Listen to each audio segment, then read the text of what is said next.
Dear students, अस्सलाम वालेकुम। ये हमारा लेक्चर नंबर 13 है और हम ग्रुप 7 एलिमेंट्स को या इसको ग्रुप 17 भी कह सकते हैं, हेलोजेंस के बारे में पढ़ेंगे। मेंबर्स के नाम है फ्लोरीन, क्लोरीन, ब्रोमीन, आयोडीन और एस्टेटीन। इसको हमने रेड कलर से इंडिकेट किया। इसको हम नहीं डिस्कस करेंगे। ट्रेंड जब हम डिस्कस करेंगे तो उसकी वजह ये है कि रेडियो एक्टिव मेटालाइड है और ग्रुप 17 भी कहते हैं इस ग्रुप 7A को। सबके सब नॉन मेटल्स हैं सिवाय एसिटाइन के। ये रेडियो एक्टिव मेटालाइट है। हम इस ग्रुप को हेलोजेंस क्यों कहते हैं? हेलो का मतलब होता है सॉल्ट, जेन का मतलब होता है फार्मर। तमाम मेंबर्स जो हैं सॉल्ट्स बनाने में मदद देते हैं। सॉल्ट बनाने के लिए ग्रुप 1 है जिसे हम अल्कली मेटल्स भी कहते हैं। कोई मेटल ले लें और ग्रुप 1 में से और 7 में से एक मेंबर ले लें। सबसे फेमस सॉल्ट सोडियम क्लोराइड है। टेबल सॉल्ट भी हम इसे कहते हैं, एडिबल सॉल्ट भी कहते हैं। इसके अलावा ग्रुप 1A का कोई मेंबर 7A का या 2A का और 7A का मेंबर मिलकर सॉल्ट बना सकते हैं। ट्रेंड्स इन एटॉमिक रेडियस अगर हम देखें तो इंक्रीज होता है डाउन द ग्रुप। क्यों होता है? शेल आफ्टर शेल ऐड होता है, तो इस वजह से एटॉमिक रेडियस में भी इंक्रीज आता है। इलेक्ट्रॉन नेगेटिविटी की बात करें तो डिक्रीज होती है डाउन द ग्रुप। क्यों डिक्रीज होती है? Down the group atomic radius बढ़ जाता है, इलेक्ट्रॉन दूर पड़े होते हैं न्यूक्लियस से, न्यूक्लियस का इन्फ्लुएंस कमज़ोर होता है, तो इलेक्ट्रोनेगेटिविटी भी कम होगी। क्योंकि इलेक्ट्रोनेगेटिविटी असल में एबिलिटी है कि शेयर्ड इलेक्ट्रॉन पेयर को अपनी तरफ खींचे। तो जब अपने इलेक्ट्रॉन के ऊपर इन्फ्लुएंस कमज़ोर होता है तो दूसरे से भी इलेक्ट्रॉन अपनी तरफ खींचना मुश्किल हो जाता है। अच्छा, इलेक्ट्रॉन एफिनिटी की बात करें। इलेक्ट्रॉन एफिनिटी की जो डेफिनेशन इधर दी हुई है कि एनर्जी जो रिलीज होती है 1 मोल गैसियस एटम अगर एक्वायर करें एक इलेक्ट्रॉन हर एक एटम, तो 1 मोल गैसियस आइंस बने। तो हमारे पास ये ट्रेंड देख लो इलेक्ट्रॉन एफिनिटी का। इलेक्ट्रॉन एफिनिटी की डेफिनेशन ये भी है, इलेक्ट्रॉन एक्सेप्ट करने की एबिलिटी। तो फ्लोरीन का ट्रेंड में नीचे है बार। इसकी वजह इलेक्ट्रॉनिक रिपल्शन है। इसका साइज बहुत छोटा होता है, तो इनकमिंग इलेक्ट्रॉन को रिपल्शन होती है। तो एक्सेप्टेंस जब कम है तो इसीलिए इलेक्ट्रॉन एफिनिटी भी फ्लोरीन की कम है। बाकी में ट्रेंड सही है। इलेक्ट्रॉन एफिनिटी डिक्रीज होती है डाउन द ग्रुप क्लोरीन से आयोडीन में। इसकी वजह यह है कि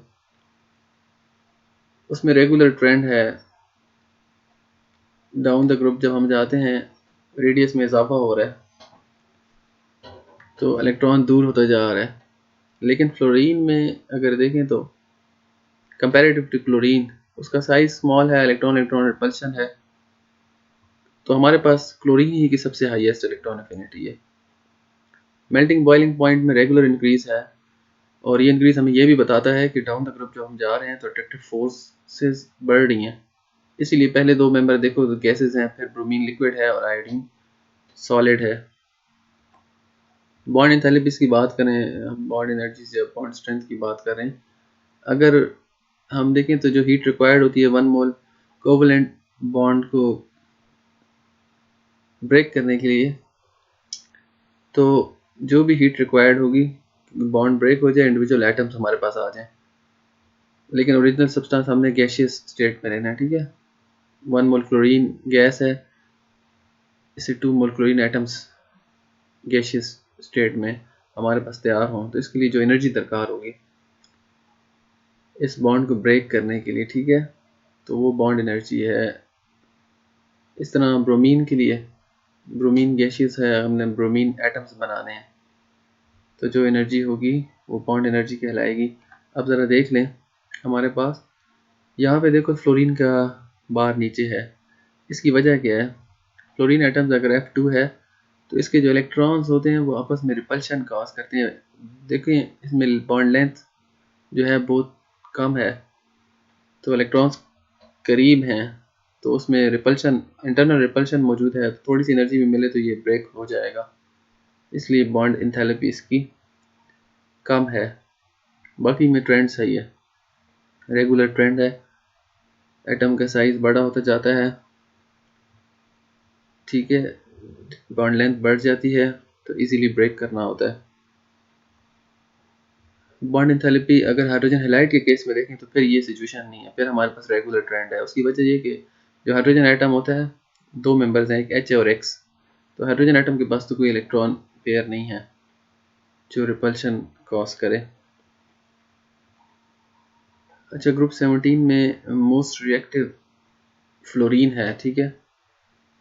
क्लोरीन लेस रिएक्टिव है फ्लोरीन के मुकाबले में, फिर ब्रोमीन क्लोरीन के मुकाबले में लेस रिएक्टिव है, आयोडीन लीस्ट रिएक्टिव है। स्ट्रेंथ ऑफ हैलोजन की ऑक्सीडाइजिंग कैपेसिटी में फ्लोरीन सबसे ज़्यादा, फिर क्लोरीन, फिर ब्रोमीन, फिर आयोडीन एज ऑक्सीडाइजिंग एजेंट अगर बात करें तो।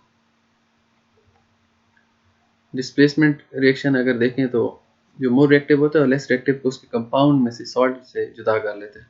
तो फ्लोरीन तीनों को जुदा कर सकते हैं, क्लोरीन इन दोनों को उसके सॉल्ट से हटा सकता है, रिप्लेस कर सकता है अपने अपने साथ, और ब्रोमीन सिर्फ आयोडीन को, लेकिन आयोडीन ऊपर में से तीनों में से किसी को रिप्लेस नहीं कर सकता, डिस्प्लेस नहीं कर सकता रिएक्शन में, ठीक है। Acidity of hydrogen halide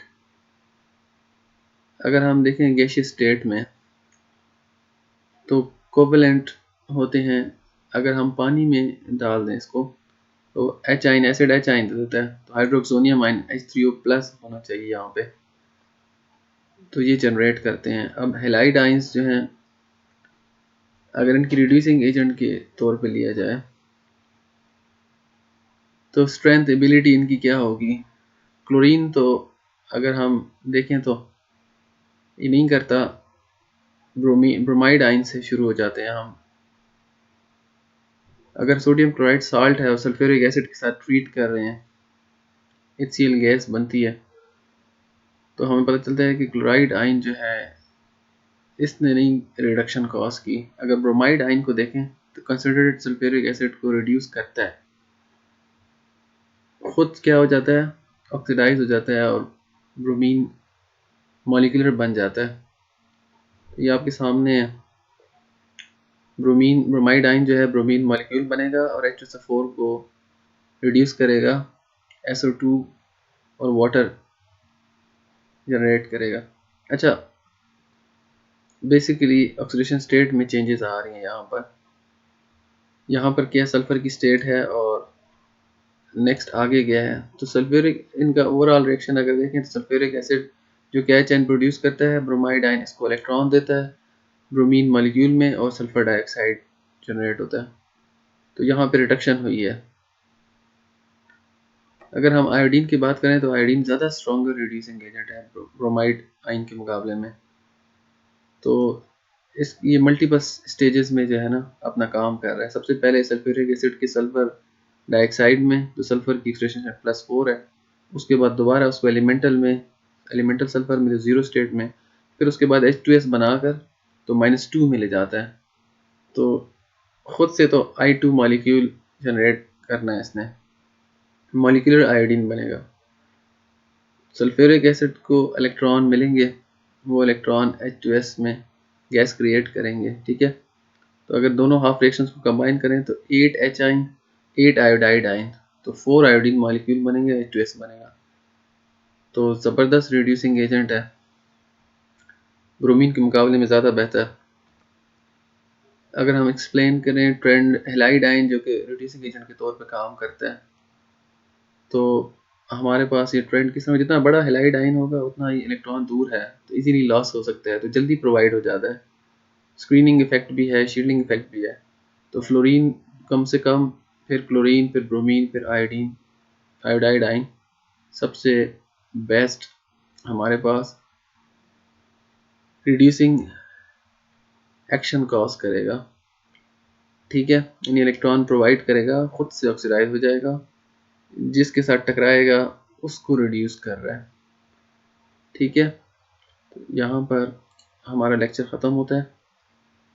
thank you very much. Lecture के दौरान कोई सवाल आपके दिमाग में हो तो चैनल सब्सक्राइब करें, और चैनल सब्सक्राइब करने के बाद अपने क्वेश्चंस नीचे टाइप करें, आपको इंशाल्लाह ताला आपके क्वेश्चंस का आंसर मिलेगा। थैंक यू वेरी मच, बहुत शुक्रिया।